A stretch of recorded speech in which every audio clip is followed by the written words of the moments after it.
Shalom, terima kasih sudah bergabung dengan channel ini. Ya, kemarin waktu saya posting tentang pembangunan daripada gereja, renovasi dan juga untuk bangun kantor di sebelah, ya ada yang kepo nih nanya uangnya dari mana, apakah punya donatur? Saya akan menjawab, kami tidak punya donatur tetap. Jadi uangnya itu dari mana? Yang pertama, kami berdoa minta petunjuk Tuhan untuk bagaimana kami bisa mengumpulkan uang. Nah, dan yang kedua dari hasil pelayanan saya selama ini, karena kadang saya doain orang orang itu kasih saya rezeki gitu, kasih saya berkat, sedikit-sedikit saya kumpulin maupun yang banyak yang sedikit supaya nanti bisa bantu untuk bangun pelayanan. Jadi uang itu dari uang tabungan selama saya pelayanan. Ini mau masuk 3 pelayanan ini dari 2019 ya, yang ada di Kalimantan. Dan yang kedua dari supporter dari teman-teman seiman yang menyumbangkan baik berupa semen, baik berupa pasir dan sebagainya. Terima kasih banyak karena itu sangat berguna, sangat membantu kami untuk membangun daripada pelayanan ini. Dan yang berikutnya dari pengorbanan kita. Jadi kita bukan hanya kita keluar uang, tapi kita juga mengawasi sendiri, kita berkonsultasi dengan para tukang yang bekerja pada saat itu, bagaimana caranya membangun. Dan kami juga mendoakan supaya orang-orang yang bekerja ini bisa membangunnya dengan teliti, dan juga bisa menghemat bahan, dan juga bisa ada ide-ide yang baru yang dari Tuhan untuk supaya pembangunan ini bisa terus berjalan. Karena kalau dihitung secara logika, uang kami tidak cukup untuk membangun itu semua. Jadi guys, itu juga karena berkat doa-doa dari siapapun orang yang kami kenal yang mendoakan kami. Makanya kesehatian itu penting sekali di dalam membangun suatu hal baik. Ya, mungkin sampai di sini ya saya akan bahas juga tentang perihal doa. Saya sudah katakan bahwa doa itu artinya berkomunikasi kita antara anak dengan Bapa. Jadi Bapa kita di surga ya ingin selalu berbicara dengan kita melalui doa-doa kita, dan juga selalu kita memohonkan permohonan kita melalui doa-doa kita. Jadi guys, di dalam doa mungkin ya kita merasa kayaknya Tuhan tuh jauh banget, padahal sebenarnya enggak. Tuhan tuh cukup dekat dengan kita ya. Dan pada kesempatan ini saya akan sharing apa yang saya dapatkan tentang perihal doa, karena saya sudah mencatat tentang doa ya, bagaimana supaya orang bisa berdoa. Karena saat ini orang membutuhkan doa pribadi, bukan hanya doa bersama, tapi doa pribadi dengan Tuhan. Jadi yang pertama saya akan simpulkan ya beberapa hal tentang doa.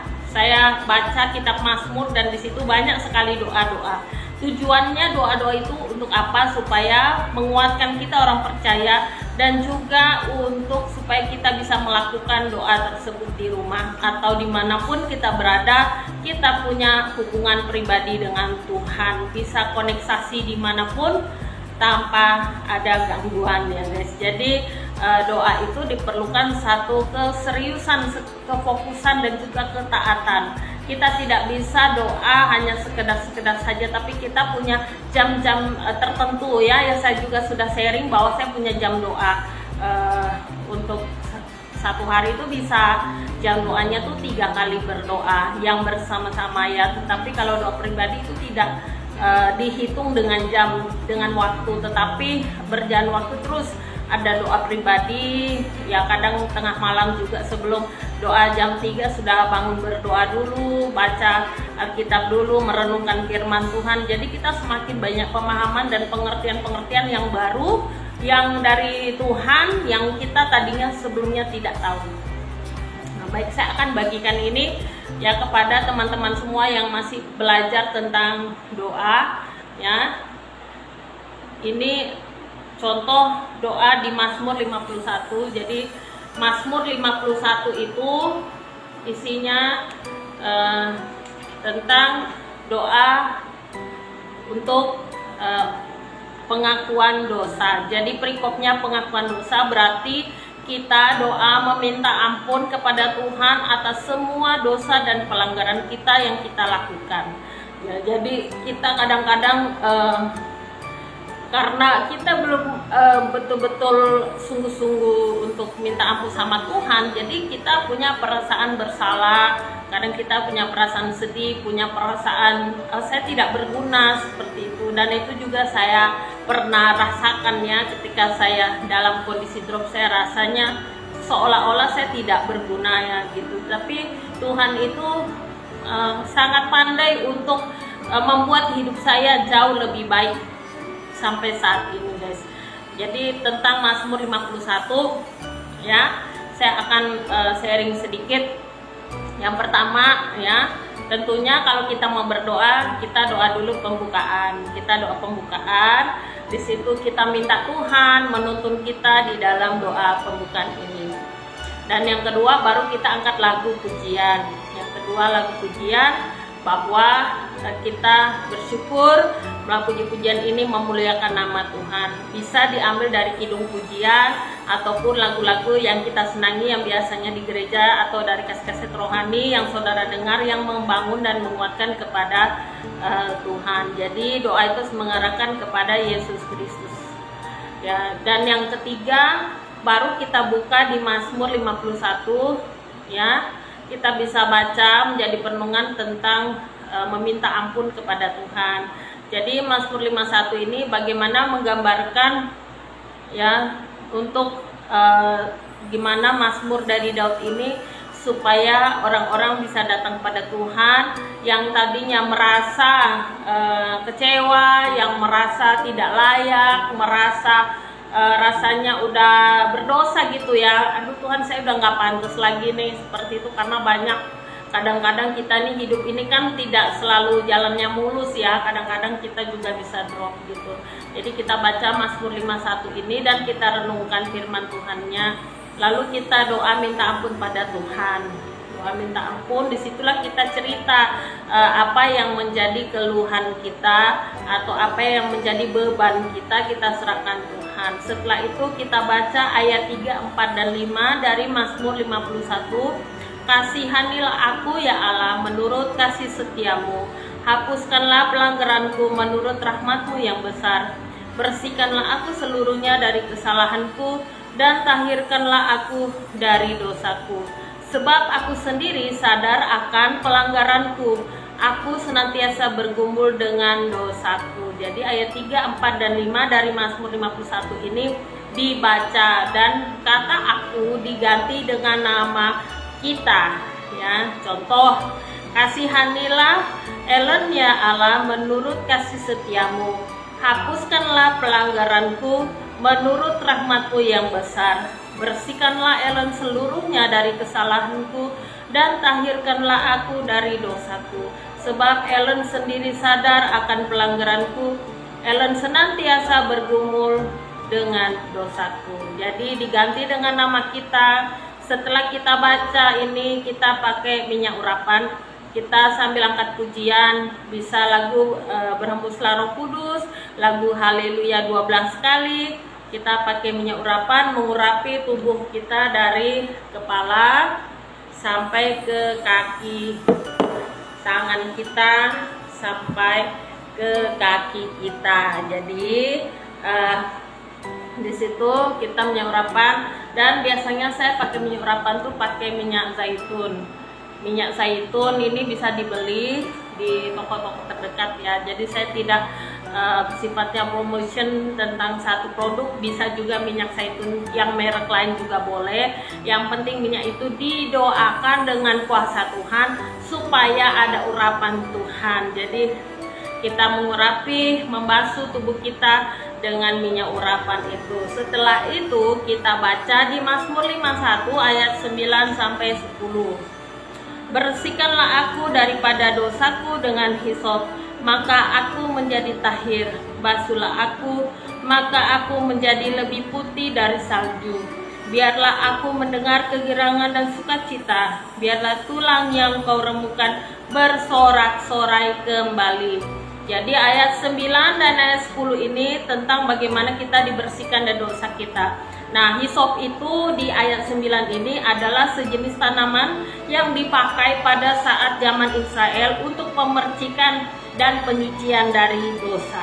Tetapi di perjanjian baru sekarang, karena sudah disempurnakan oleh kuasa darah Yesus, maka kita bisa membasuh diri kita dengan tangan kita ini minta dibasuh oleh darah Yesus. Ya, jadi kita membasuh diri kita, ya, tetapi masih ada gereja-gereja yang menggunakan ini, tetap sesuai firman Tuhan dipersilahkan. Tetapi kita bisa melakukannya sendiri di rumah, karena kita punya pengakuan pribadi yang kadang-kadang secara manusia kita tidak mau didengar oleh orang lain. Kadang-kadang kita tidak tahu, ya, bahkan kita tidak mengetahui, tapi Tuhan itu baik buat kita. Setelah itu baru kita masuk pengakuan iman rasuli.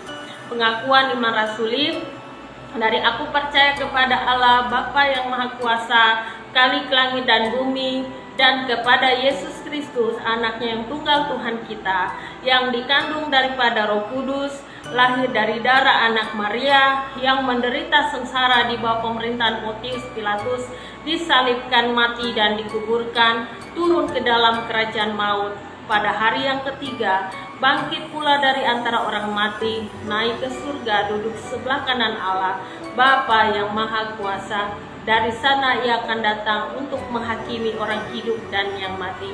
Aku percaya kepada Roh Kudus, gereja yang kudus dan am, persekutuan orang kudus, pengampunan dosa, kebangkitan orang mati, dan hidup yang kekal. Amin. Jadi pengakuan iman rasuli yang biasa kami ucapkan di gereja, ini diucapkan kembali. Setelah itu baru kita bisa mengangkat lagu. Bisa lagu pujian, bisa haleluya 12 kali, atau lagu-lagu dari kidung pujian yang kita senangi, yang sering kita dengar, supaya kita belajar juga memuji Tuhan. Dan setelah itu kita tutup doa Bapa kami, guys. Jadi ini kita bisa lakukan seminggu sekali. Kita minta ampun pada Tuhan, bisa juga setiap hari, tapi biasanya orang seminggu sekali. Jadi dari Senin sampai hari Minggu, biasanya dalam doa itu masa perenungan 1 minggu ini apa yang dilakukan, apa yang sudah melanggar titah Tuhan, atau mungkin kita merasa bersalah dalam diri kita. Kita jangan tahan lama-lama, kita datang pada Tuhan, kita mengakui dosa dan pelanggaran kita. Jadi itu yang saya bisa sharingkan tentang perikop doa. Ya, jadi banyak sekali doa-doa yang lain di kitab Mazmur yang masih dibukakan oleh Tuhan untuk saya juga bisa belajar dari kitab Mazmur ini tentang doa-doa orang percaya. Jadi biarlah ini menjadi berkat buat kita dan kita akan sungguh-sungguh, karena saya juga masih dalam proses dalam belajar, tetapi saya rindu bukan hanya saya menerima, tetapi dari pendengar juga bisa melakukannya sehari-hari di rumah, ya. Dan biarlah ini menjadi berkat buat kita. Saya berdoa dan saya percaya Tuhan akan menolong kita, ya. Jadi ini tuh sharing tentang doa, guys. Jadi sekian sharingku tentang doa. Tuhan Yesus memberkati.